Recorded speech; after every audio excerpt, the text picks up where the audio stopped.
Todas las proteínas están compuestas de aminoácidos. Ahora, las proteínas que nosotros conocemos están compuestos por 20 aminoácidos denominados estándar.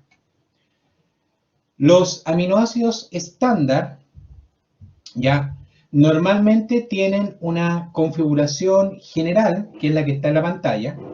Si ustedes se fijan, tienen un átomo de carbono que está al centro de la estructura.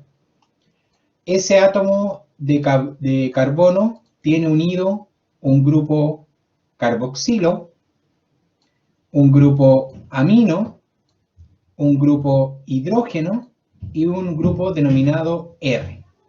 El R también se denomina cadena lateral, ¿de acuerdo?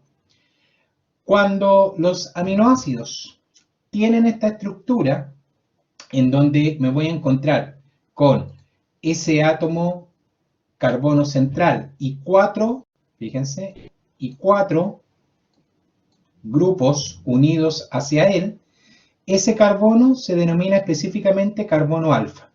Entonces, carbono alfa, aquel que va a tener unido estos 4 grupos. Bien. Todos los aminoácidos que cumplan con esta estructura, todos aquellos aminoácidos que cumplan con esta estructura, se van a denominar alfa aminoácidos. ¿Por qué alfa aminoácidos? Porque tienen un carbono central que se le denomina alfa. ¿Ya?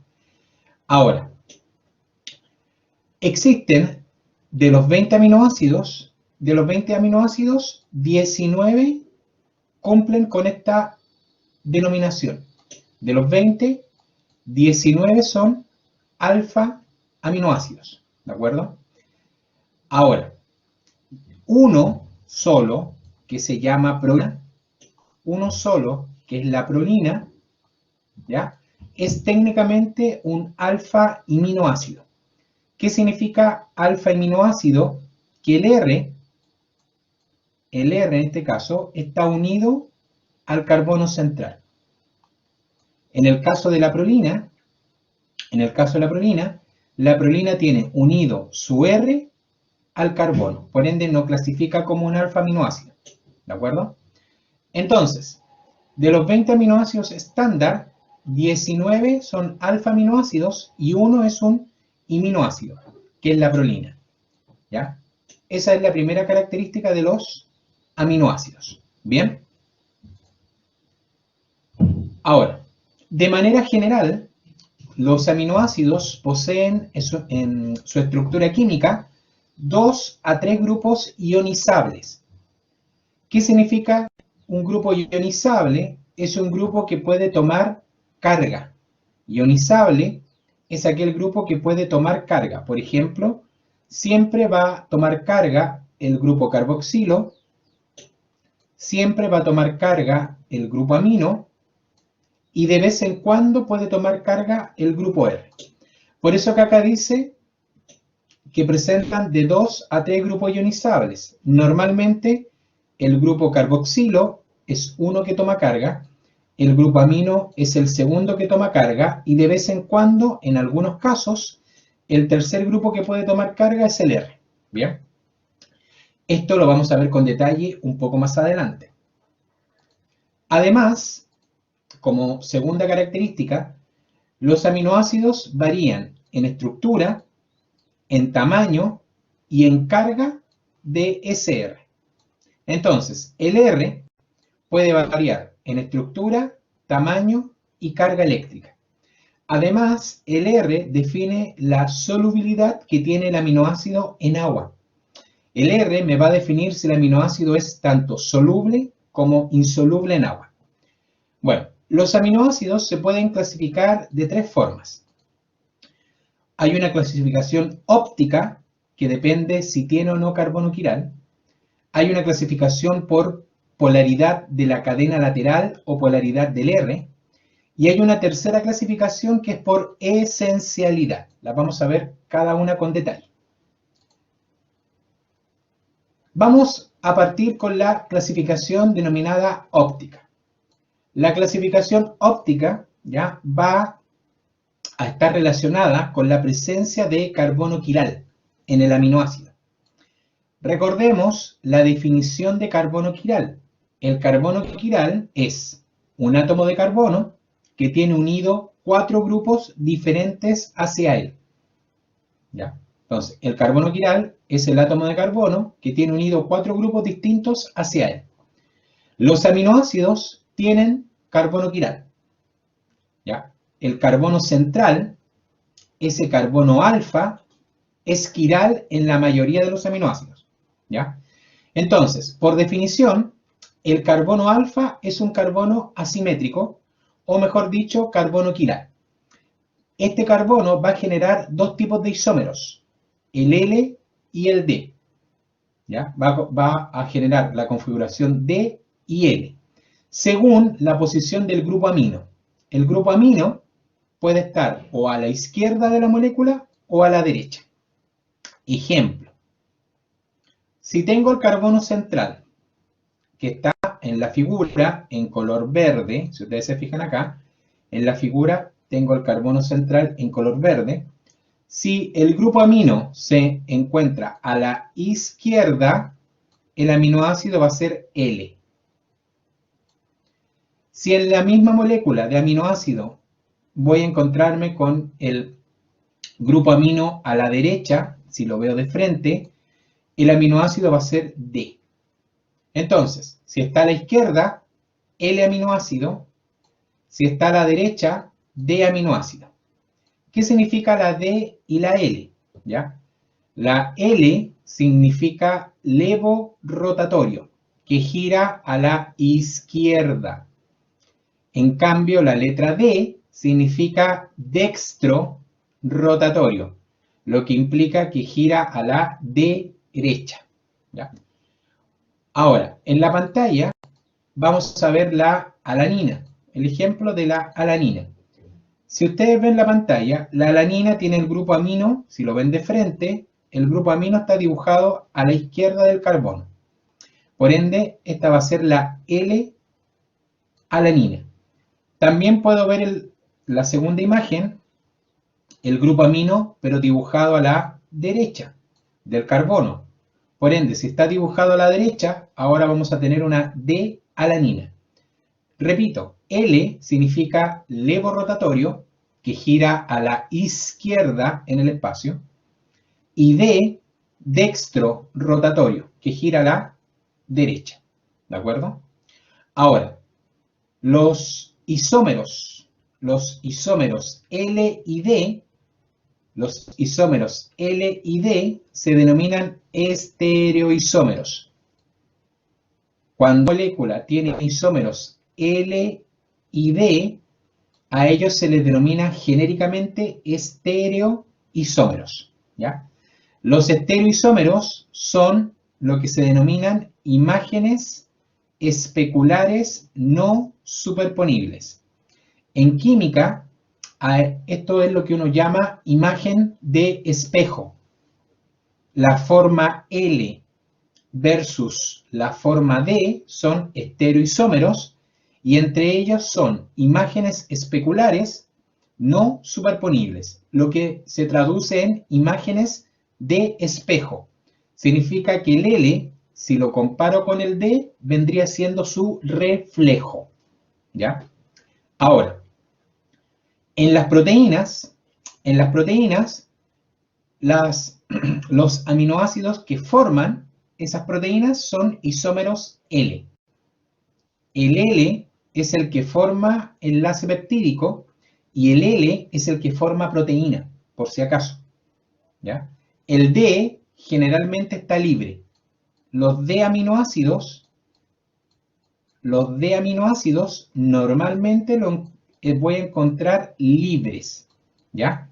El que va a formar proteínas es el isómero L. Segunda clasificación. ¿Ya? Clasificación por polaridad de la cadena lateral. Clasificación por la polaridad de la cadena lateral, o R. Los aminoácidos dependiendo del R, se van a clasificar en principio en 5 grandes grupos. El primero son los no polares.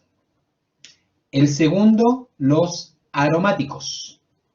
El tercero, los polares, sin carga. El cuarto, el polar con carga positiva. Y el quinto, el polar con carga negativa. Bien. Vamos a partir por los aminoácidos con R denominado no polar o R alifático. Los aminoácidos con R no polar o alifático son glicina, alanina, prolina, valina, leucina, isoleucina y metionina. ¿Ya? Estos aminoácidos tienen en común que en el grupo o cadena lateral siempre tengo una cadena que contiene hidrógenos y carbonos. El no polar o alifático es una cadena hidrocarbonatada. Siempre es una cadena que contiene carbonos e hidrógenos, CH, excepto la glicina. La glicina es el aminoácido más simple y en su cadena lateral lo único que tengo es un hidrógeno. La alanina, si ustedes se fijan, tiene un grupo metilo. La prolina tiene un anillo, pero parte del anillo es un grupo CH2, CH2, CH2. La valina tiene un CH unido con 2 metilos. La leucina, un CH2, un CH y 2 metilos.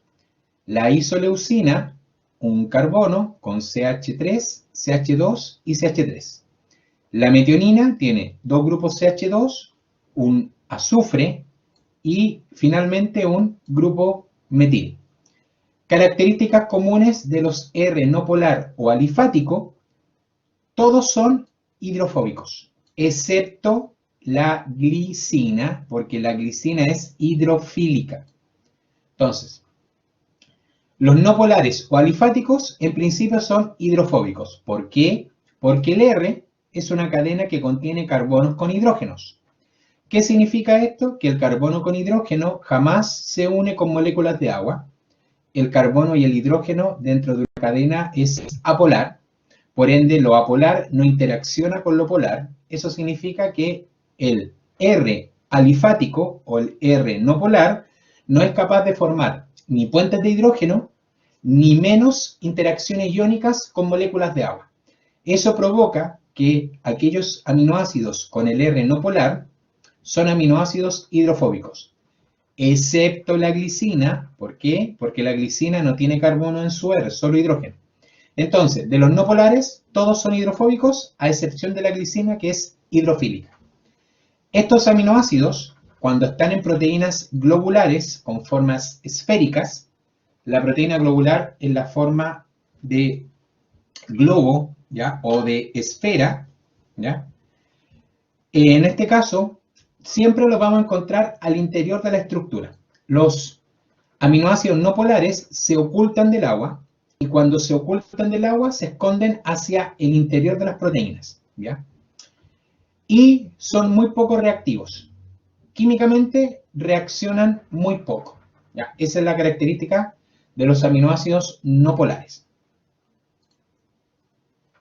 El segundo grupo, ¿ya? Son aquellos aminoácidos, ¿ya? Con la cadena lateral denominada aromática.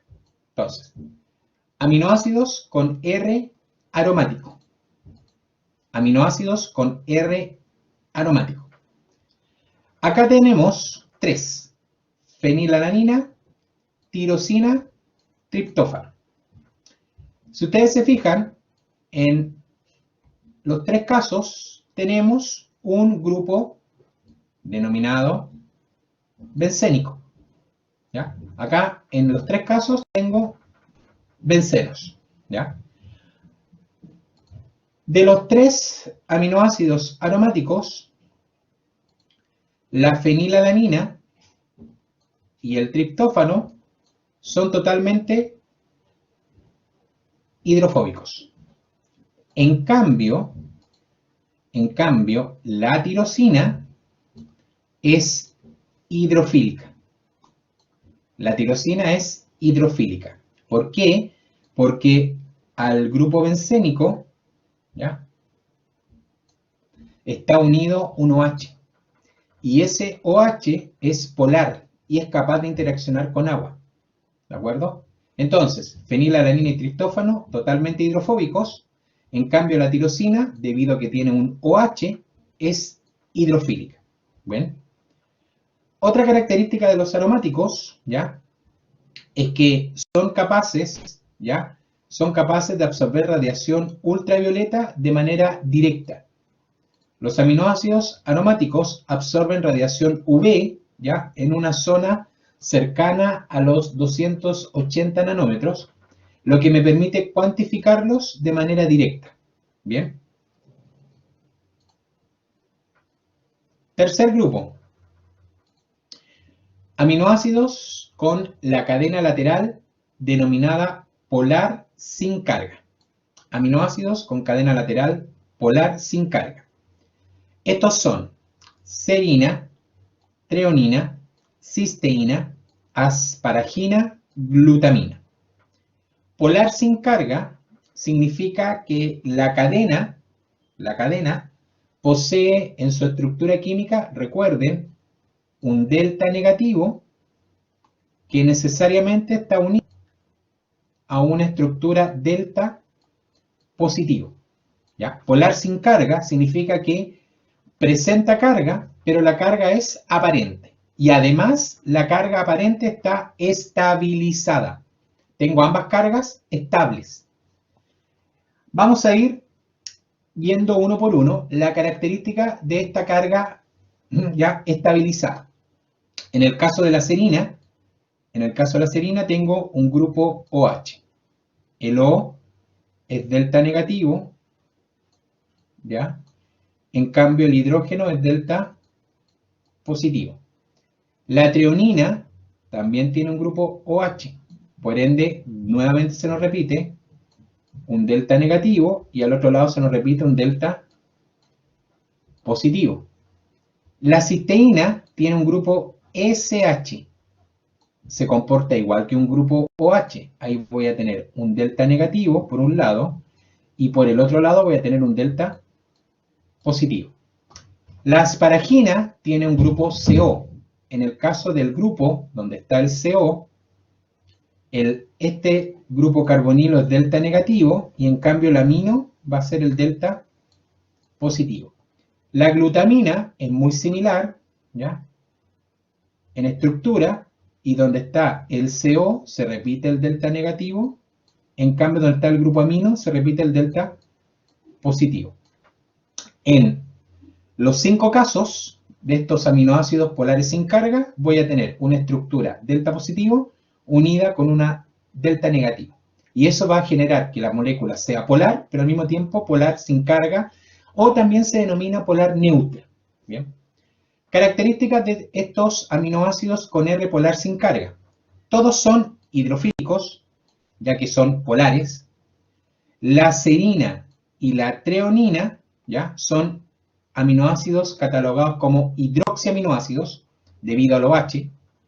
Y el grupo OH es muy importante porque es un grupo que se puede fosforilar, ¿ya? Y al ser un grupo fosforilable, ¿ya?, es muy importante en los procesos de regulación por modificación covalente, que esto se ve con detalle en la estructura y la regulación enzimática.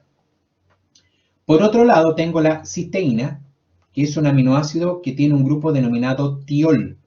Tiol es el grupo SH. Este grupo es capaz de formar una interacción denominada puente disulfuro.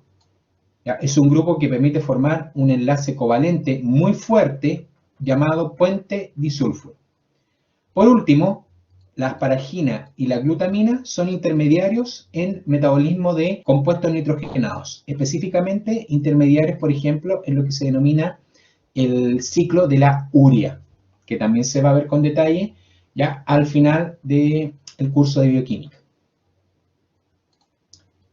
Seguimos. Cuarto grupo. Aminoácidos con cadena lateral, que es polar, pero con carga positiva. Aminoácidos con cadena lateral, polar, con carga positiva. Estos aminoácidos también se denominan básicos. ¿Ya? Aminoácidos como lisina, arginina, histidina. Son solo 3. El R, si ustedes se fijan, contiene un grupo amino con carga. En el caso de la lisina, es un grupo amino NH3, carga positiva. En el caso de la arginina, es un grupo NH2 con carga positiva que está unido con doble enlace al carbono. Y en el caso de la histidina, se repite lo mismo, es un grupo N, ¿ya? Es un grupo N que está unido en doble enlace al carbono. Característica de un R polar con carga positiva, que en los 3 casos tengo un grupo amino que toma carga positiva. Como tiene un grupo amino extra, el aminoácido también se le denomina básico. El R extra, ¿ya?, implica que el aminoácido tiene una carga secundaria positiva. Tiene 2 grupos amino. Esa es la idea. Tiene 2 grupos amino. El amino alfa, el que está unido al carbono, y el amino secundario que está en el R. ¿Ya? Ahora, como son polares con carga positiva, son todos hidrofílicos, interaccionan con agua.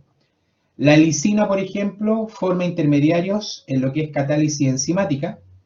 La arginina es un intermediario del proceso del ciclo de la urea o proceso de eliminación de nitrógeno. Y la histidina, ¿ya?, es un aminoácido muy importante en proteínas que funcionan como tampones, ¿ya?, en lo que uno llama tamponamiento en sistemas biológicos. ¿Bien? Y por último, el quinto grupo, ¿ya?, el grupo 5, los aminoácidos con cadena lateral, polar con carga negativa. Aminoácidos con cadena lateral, polar con carga negativa. Acá solamente tengo 2, el aspartato y el glutamato. ¿Ya? Estos aminoácidos en su R tienen un grupo carboxilo, ¿ya? En este caso es un grupo carboxilato. ¿Ya? Como tiene carga negativa, está desprotonado, y al estar desprotonado es un grupo carboxilato. ¿Bien? El aspartato versus el glutamato. Características: son hidrofílicos, debido a que tienen carga en el R, y en el caso de esa carga negativa, ¿ya?, normalmente en las proteínas, estos aminoácidos están en la superficie de las proteínas y me ayudan a fijar iones con carga positiva. Por ejemplo, sirven para fijar iones como calcio, magnesio, ¿ya?, etc. ¿Bien? Estos aminoácidos también se les denomina ácidos. ¿Por qué ácidos? Porque estos aminoácidos en algún punto se pueden protonar. Estos aminoácidos en algún punto se pueden protonar y ese grupo o carga negativa puede pasar a ser un COOH. Lo que implica que estos grupos R se transforman en ácidos carboxílicos. Por ende, cuando están los grupos protonados, por ejemplo, si todos los grupos carboxilos de la molécula están protonados, estas moléculas pasan a llamarse, por ejemplo, el ácido, esta molécula se va a llamar ácido aspartico, ¿ya? Y la otra también se va a llamar ácido, pero va a ser el ácido glutámico, ¿ya? Entonces, cuando los grupos carboxilos están protonados, les vamos a cambiar el nombre y uno va a ser el ácido aspartico y el otro va a ser el ácido glutámico. Tercera clasificación, por esencialidad. Los vamos a clasificar en 3 grupos: aminoácidos esenciales, no esenciales y condicionales. Los esenciales están en color rojo: histidina, isoleucina, leucina, lisina, metionina, fenilalanina, treonina, triptófano y valina. Estos aminoácidos esenciales no se pueden sintetizar por el cuerpo humano y deben provenir necesariamente de la dieta. Son aminoácidos que se incorporan por proteínas de dieta. El segundo grupo son los aminoácidos no esenciales. Acá tenemos alanina, asparagina, prolina, ácido aspartico, ácido glutámico. Los aminoácidos no esenciales son aquellos que mi cuerpo puede sintetizar. Por ende, no provienen directamente de la dieta, sino que mi organismo tiene vías metabólicas y las enzimas y sustratos necesarios para producirlos. Y el tercer grupo son los aminoácidos condicionales. Estos, en color verde: arginina, cisteína, glutamina, glicina, serina, tirosina. Estos aminoácidos, ¿ya?, por lo regular no son esenciales, regularmente no son esenciales, excepto en momentos de enfermedad o en condiciones de estrés. En esos momentos clave, o en patologías, o en condiciones de estrés, mi organismo los requiere en mayor cantidad. Por ende, pasan de una clasificación no esencial a una clasificación condicional. Cuando logro salir de la condición patológica, cuando logro superar el estrés, vuelven a ser aminoácidos no esenciales. La cisteína es un aminoácido muy especial, ¿ya? Es capaz de formar una estructura denominada puente disulfuro, ¿ya? El puente disulfuro es un enlace de tipo covalente que se forma entre dos grupos tiol. El grupo tiol es el grupo SH. Este puente disulfuro necesariamente requiere de dos cisteínas que se unan a través de los grupos tiol. La formación del puente disulfuro es una reacción de oxidación reversible y comienzo con dos cisteínas, y cada cisteína, en el cuadro de color amarillo que ustedes ven en la pantalla, tiene un grupo SH o grupo tiol. Ese grupo tiol de cada cisteína, por una reacción de oxidación, pierden el hidrógeno, los grupos tiol pierden el hidrógeno y entre sí se unen, formando lo que se conoce como una interacción SS, una interacción entre azufre y azufre. Esa interacción es lo que uno conoce como el puente disulfuro. Esta interacción es el puente disulfuro. Cuando dos cisteínas se unen, forman una estructura llamada cistina. Cisteína más cisteína es igual a cistina. Características del puente disulfuro: es un enlace covalente fuerte, y este enlace va a ser específicamente útil para formar péptidos y proteínas, para mantener estable la estructura, ¿ya?, de péptidos y la estructura de proteínas. Formación de enlace peptídico. ¿Ya? Los péptidos se forman por una reacción, ¿ya?, que es de condensación. Tenemos una reacción de condensación en donde el primer aminoácido, el aminoácido que está a la izquierda, pierde el grupo OH del alfa carboxilo. Primer aminoácido pierde el OH del grupo alfa carboxilo, y el segundo aminoácido pierde un hidrógeno del grupo alfa-amino. OH más hidrógeno genera agua.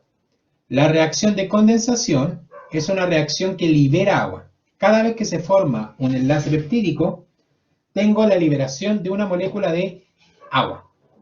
Ahora bien, se forma un enlace tipo CONH. Este enlace se denomina peptídico. La unión CONH es el peptídico. El enlace peptídico es un enlace tipo amida. Esta estructura molecular es una amida. Es un grupo carbonilo unido a un grupo NH. Estructura tipo amida. ¿De acuerdo? Ahora bien, los aminoácidos, cuando forman enlace peptídico, se comienzan a llamar residuos o restos de aminoácidos. El enlace peptídico tiene 4 características bien simples. Es una estructura rígida y plana. Tiene ángulos de rotación que son restringidos. Esto significa que la molécula no se puede mover de manera libre en el espacio. Rígido y plano es simplemente porque no tiene rotación libre. Es una estructura tipo trans.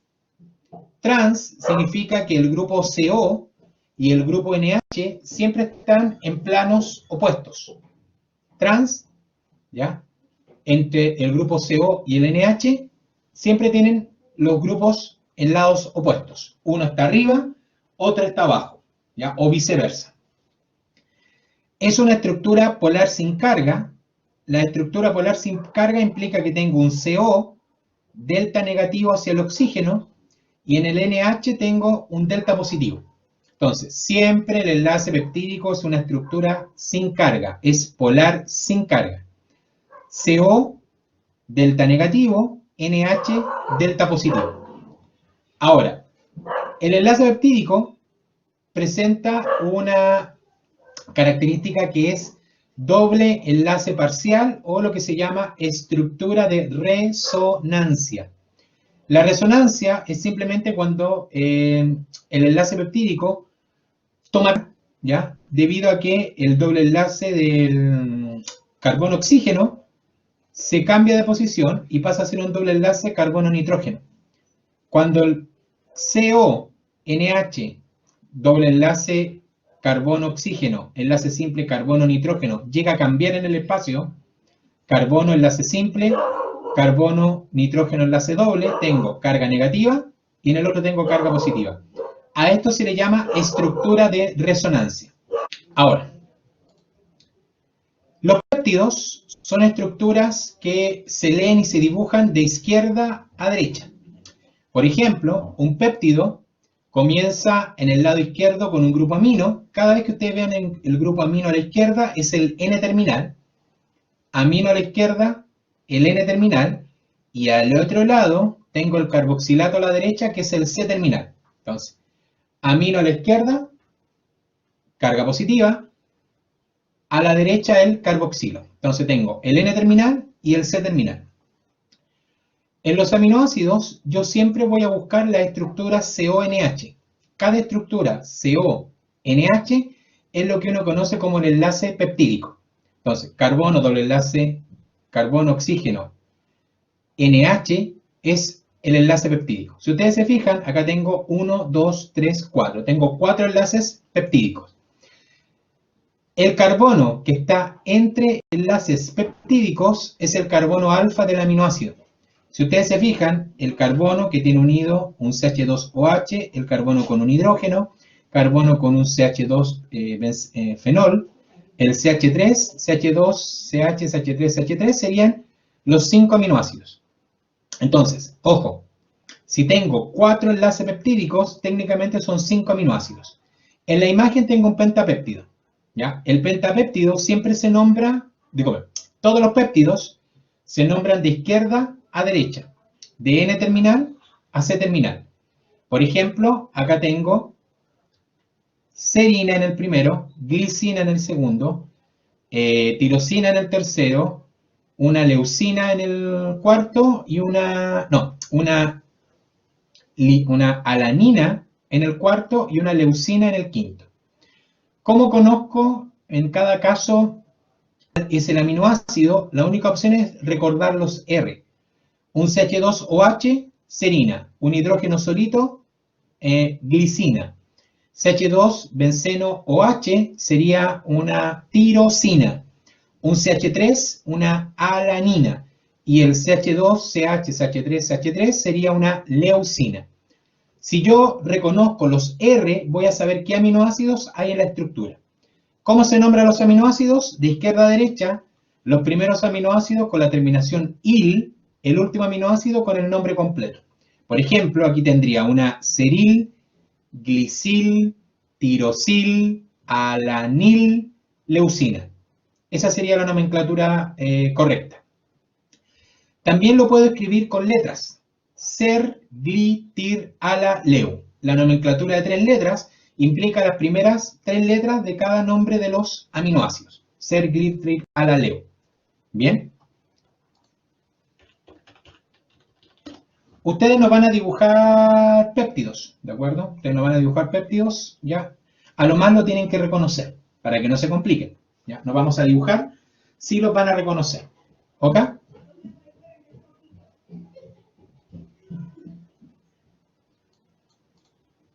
Ahora, acá hay una tablita con varios péptidos. Por ejemplo, el aspartamo del NutraSweet es un péptido de 2 aminoácidos que nosotros lo utilizamos como edulcorante artificial.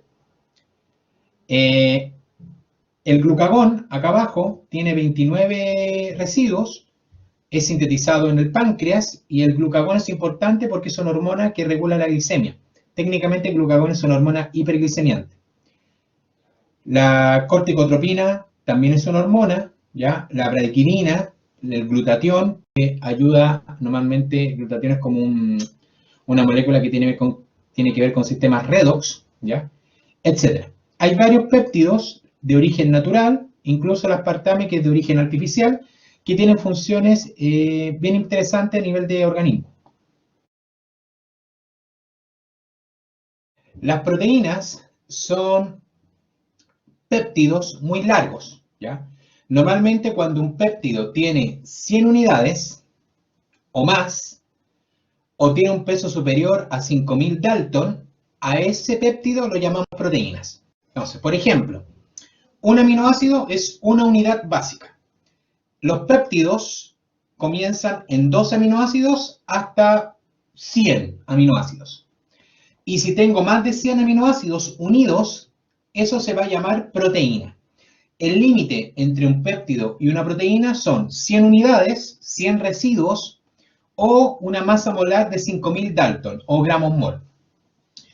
Cuando estoy en un péptido o cuando tengo una proteína, los aminoácidos se llaman residuos o restos, debido a que no están completos. El aminoácido es un carbono central, un grupo alfa carboxilo, un grupo alfa amino, ya, un R y un hidrógeno. Cuando están unidos se forma el enlace peptídico, y eso implica que ya no los puedo llamar aminoácidos, sino es técnicamente lo que sobró del aminoácido. Por eso una proteína está compuesta por restos de aminoácido, restos aminosídicos o residuos, que es lo mismo.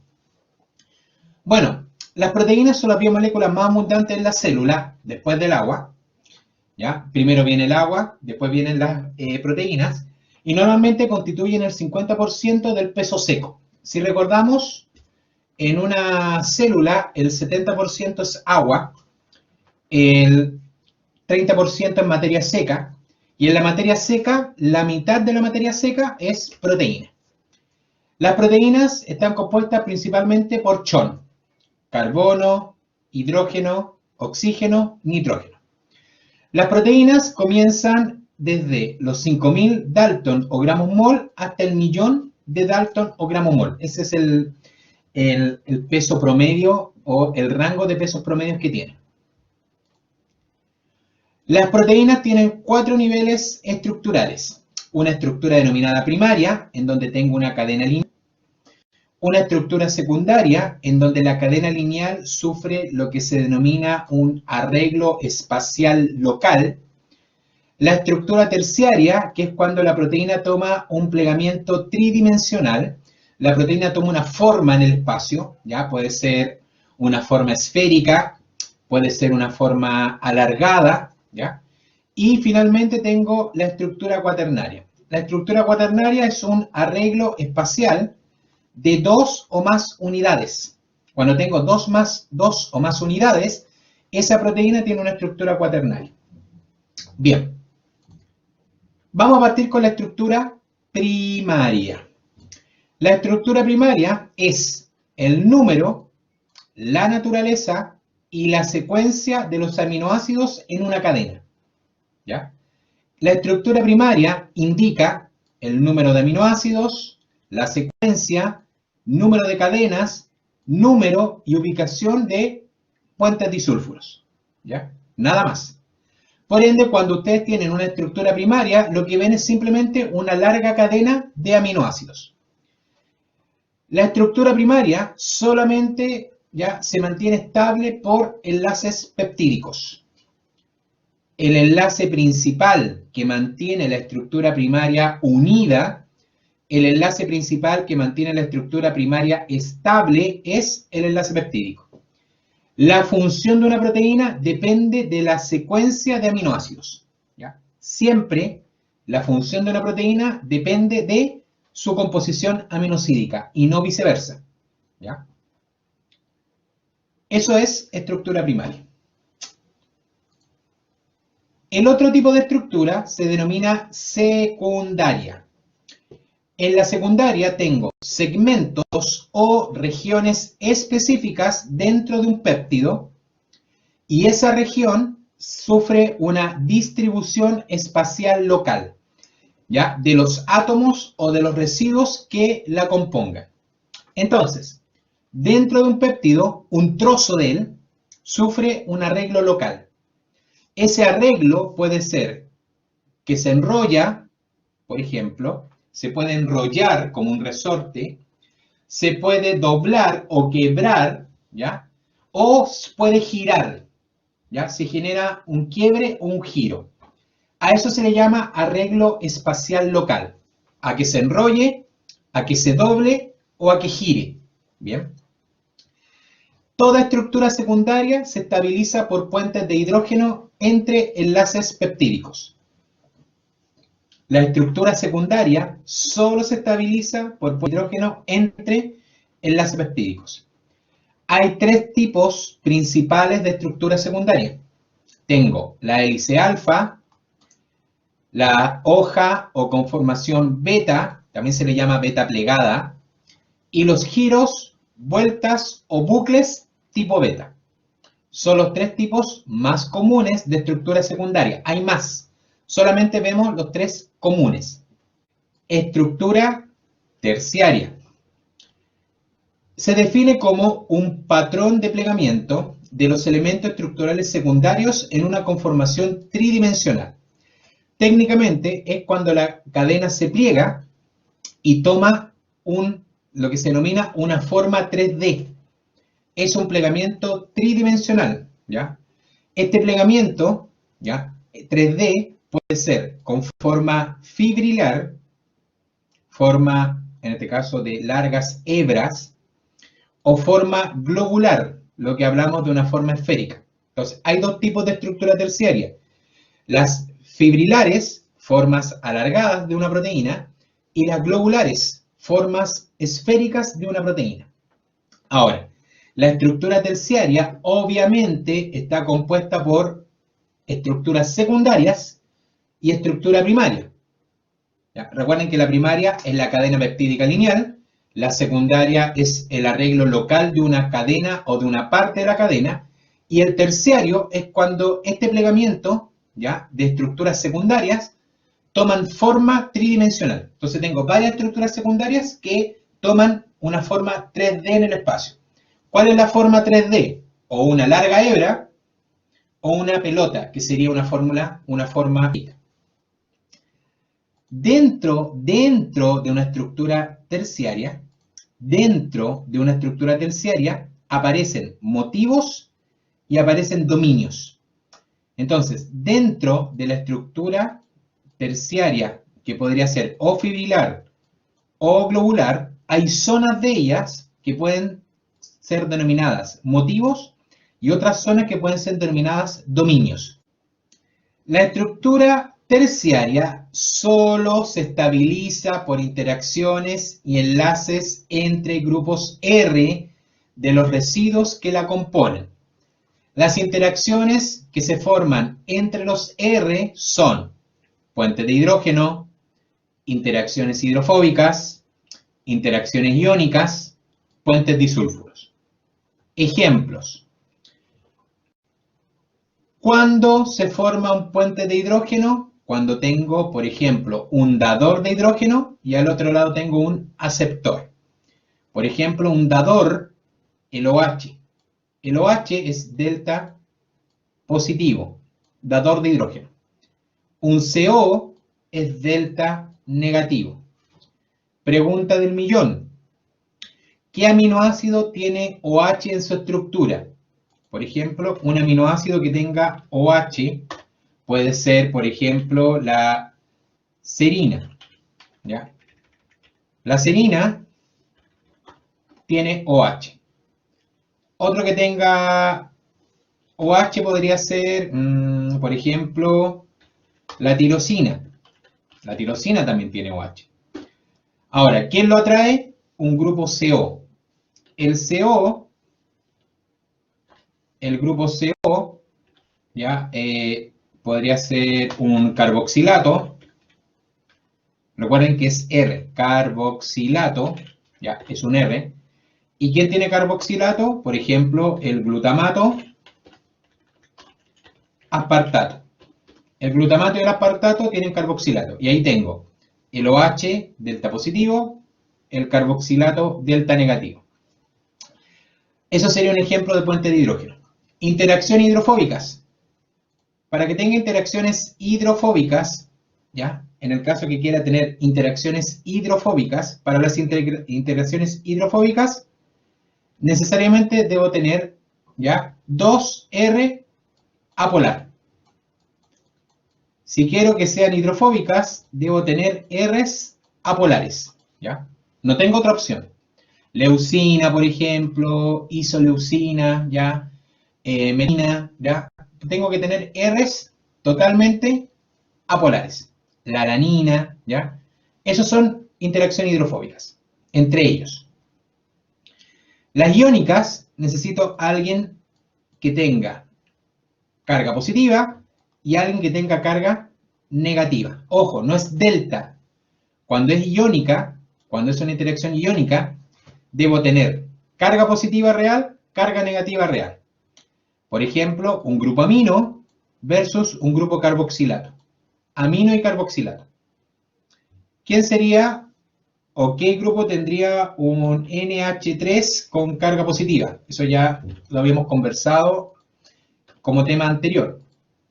NH3 con carga positiva, lisina, podría ser la histidina y también podría ser, ¿ya? Lisina, histidina y la arginina, por ejemplo. Y los que tienen un grupo COO con carga negativa. COO con carga negativa son los ácidos.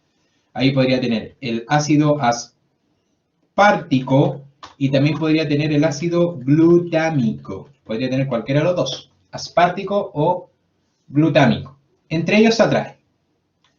Y la última opción es que dentro de la estructura terciaria se forman puentes disulfuros. Dentro de esta estructura voy a tener puentes disulfuros. ¿Qué aminoácido genera puentes disulfuros? Una sola opción. El aminoácido que genera puentes disulfuros, una sola opción. Cisteína. No tengo otra opción. La única opción para formar puente disulfuro es cisteína con cisteína. Y ahí tengo las 4 opciones de interacciones que permiten mantener la estructura terciaria estable, que no se rompa y que se mantenga esa forma esférica o esa forma fibrilar. Recuerden que los puentes disulfuro pueden ser de dos tipos. Intracatenarios, se pueden formar dentro de la misma cadena, o pueden ser intercatenarios, que se pueden formar entre cadenas. Entonces, el puente disulfuro en una estructura terciaria puede ser intracatenario, se forma entre cisteínas que están dentro del mismo péptido o dentro de la misma cadena, o el puente disulfuro puede ser intercatenario, se va a formar entre cisteínas, pero que estén en cadenas diferentes. Cuarto tipo de estructura es el cuaternario. El cuaternario es lo que se conoce técnicamente como una asociación tridimensional ¿ya? En donde tengo subunidades proteicas. Es una asociación tridimensional de subunidades proteicas. Una subunidad es técnicamente una cadena peptídica individual. Cada subunidad es una cadena individual.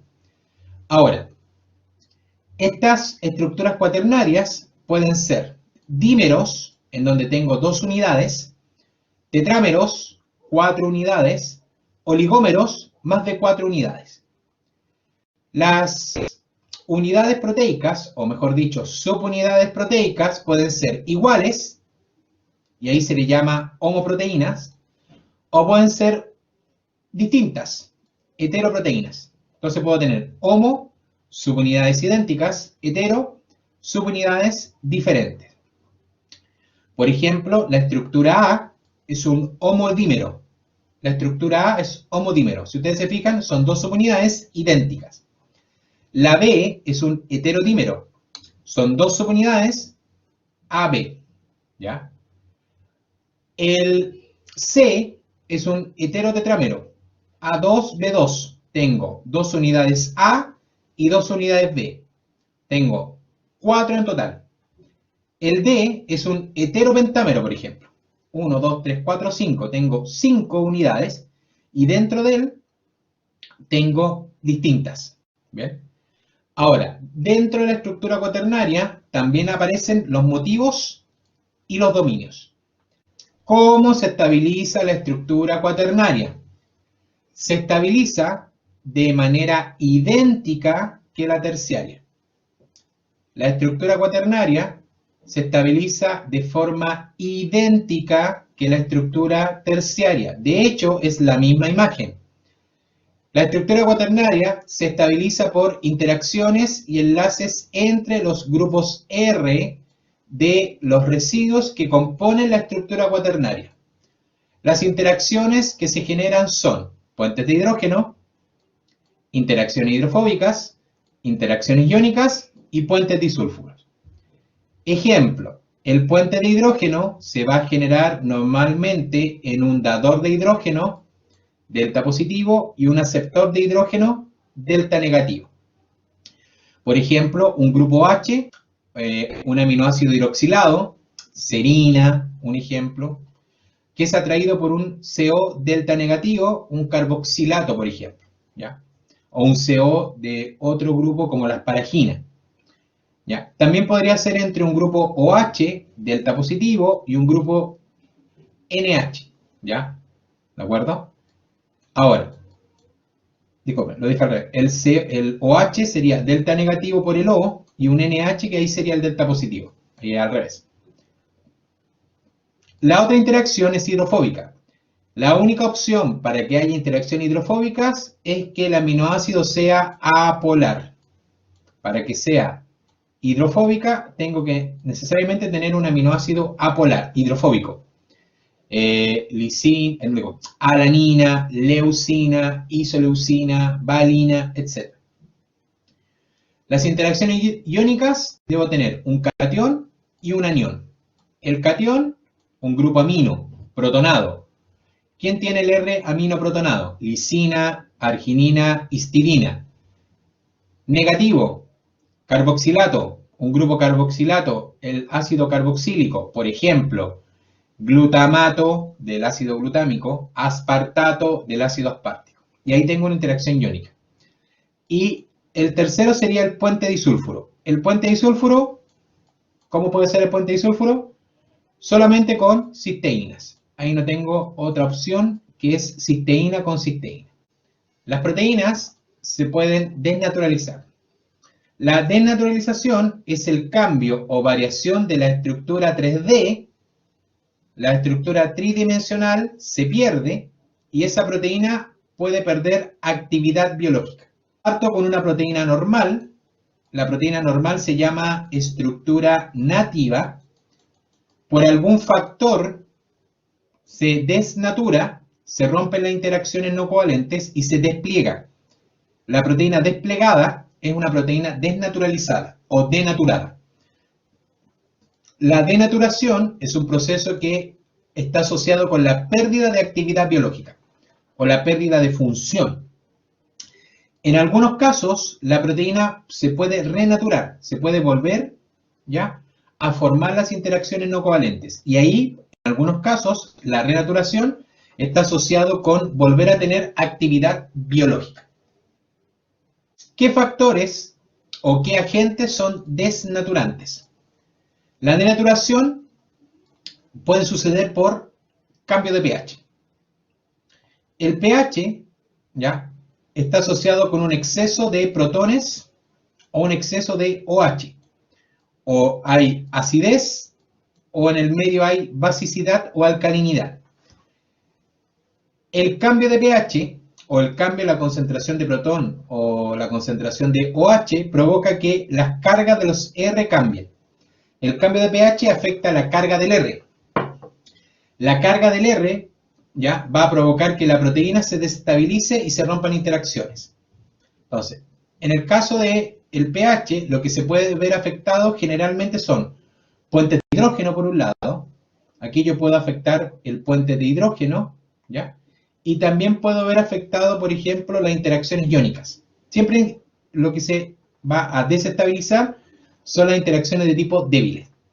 En algunos casos puede ser reversible y en otros es irreversible, ¿ya? El cambio de pH puede ser o reversible o irreversible. El otro factor es la temperatura. La temperatura, ¿ya?, está asociado con un aumento de actividad cinética. El aumento de temperatura provoca que las moléculas se muevan más. La actividad cinética aumenta el movimiento dentro de la molécula, y eso también puede romper interacciones débiles, como puentes de hidrógeno por un lado, ¿ya?, interacciones iónicas por el otro, ¿ya?, en donde las moléculas al moverse o vibrar se tienden a separar, ¿ya? También otro proceso desnaturante son las sustancias químicas. Hay sustancias químicas, por ejemplo, la urea, que es una sustancia polar. La urea es una sustancia polar que rompe puentes de hidrógeno. La presencia de urea en una proteína va a provocar que se rompan puentes de hidrógeno. Otra sustancia química son los detergentes. Los detergentes rompen interacciones hidrofóbicas. Entonces, la urea es muy polar, rompe puentes de hidrógeno. Los detergentes son sustancias que rompen interacciones hidrofóbicas. También tengo otras sustancias químicas llamadas agentes reductores. Y los agentes reductores lo que hacen es romper puentes disulfuros. El agente reductor rompe puentes disulfuros. Ejemplo de agentes reductores: hay dos moléculas con un nombre un tanto difícil, el beta-mercaptoetanol y el ditiotretiol. Sustancias reductoras: beta-mercaptoetanol y ditiotretiol. Bien.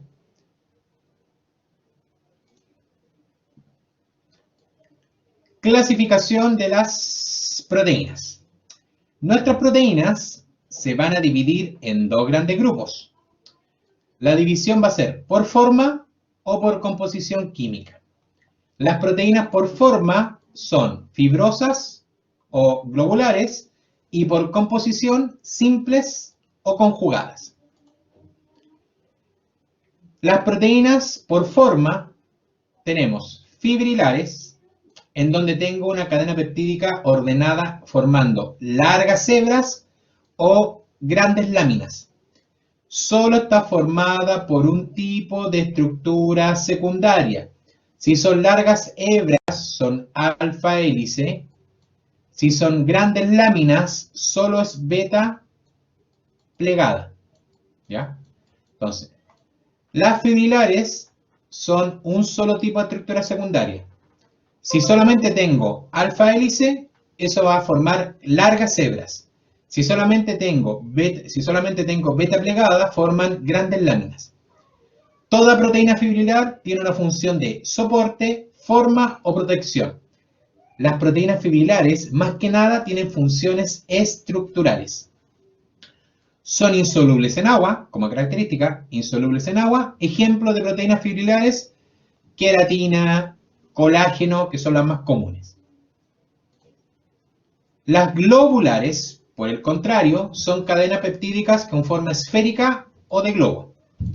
Son mezclas de estructuras secundarias. Tengo estructuras secundarias mezcladas, más de un tipo de estructura secundaria. ¿Ya?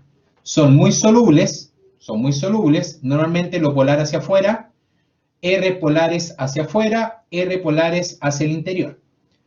Las proteínas globulares, como función principal, son catalizadores, o sea que funcionan como enzimas o reguladores. Ejemplos de proteínas globulares: mioglobina, hemoglobina, inmunoglobulinas y las enzimas en general. Las enzimas son mayoritariamente proteínas globulares. La otra clasificación es que las proteínas podían ser simples o conjugadas. Simple, solo aquella compuesta de aminoácidos o derivados de aminoácidos. ¿Ya?